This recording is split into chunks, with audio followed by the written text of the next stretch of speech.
Listen to your partner that response बघा. अनेक वेळा महिलांसाठी हा भाग खूप महत्त्वाचा असतो, कारण त्यांना क्लोजनेस आणि उत्तर आहे नाही. कारण इंटिमसी ही क्लॉकवर चालणारी गोष्ट नाहीये, कारण बॉडी आणि माइंड दोन्ही प्रिपेअर होण्यासाठी वेळ लागतो.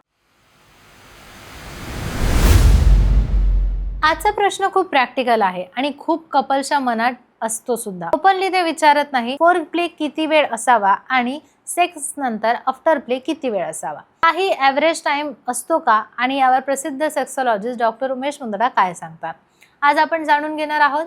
डॉक्टर उमेश मुंदडा यांचं आशा किरण सेक्स क्लिनिक 1985 पासून लोकांच्या सेवेत आहे.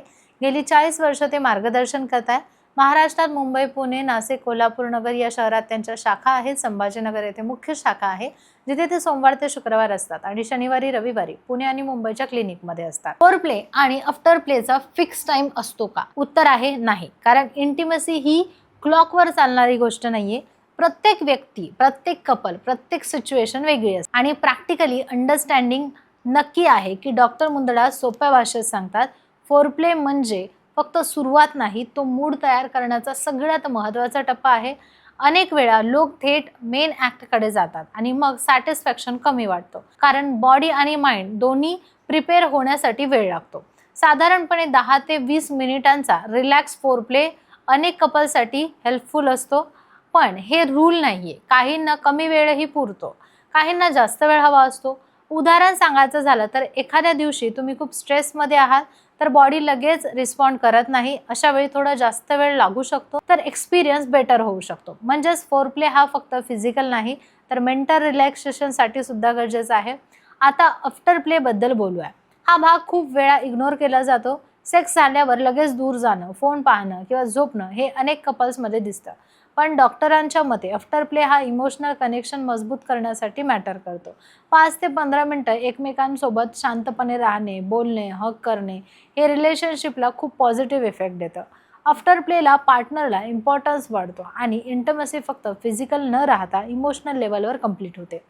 अनेक वेळा महिलांसाठी हा भाग खूप महत्त्वाचा असतो, कारण त्यांना क्लोजनेस आणि केअर फील होणं गरजेचं वाटतं. आता एक महत्त्वाचा मुद्दा, काही लोक टाईम कंपेअर करतात. इतक्या मिनिटांचा फोर प्ले असावा, इतका वेळांचा आफ्टर प्ले असावा. पण हे कंपॅरिझन केल्यामुळे प्रेशर वाढतो आणि तिथे प्रेशर येतो तिथे एन्जॉयमेंट कमी होते. त्यामुळे वेळ मोजण्यापेक्षा फिलिंग आणि कम्फर्टवर जास्त फोकस करा. डॉक्टर मुंदडा सोप्या भाषेत एक फॉर्म्युला सांगतात, listen to your partner that response बघा. त्यांच्या बॉडी लँग्वेजकडे लक्ष द्या आणि कम्फर्ट आहेत का, एन्जॉय करत आहेत का हे समजून घेणं जास्त मॅटर करतं. कारण इंटिमसी ही दोघांची आहे, एकाची नाही. आणखी एक प्रॅक्टिकल गोष्ट, क्वालिटी जास्त महत्त्वाची आहे, क्वांटिटी नाही.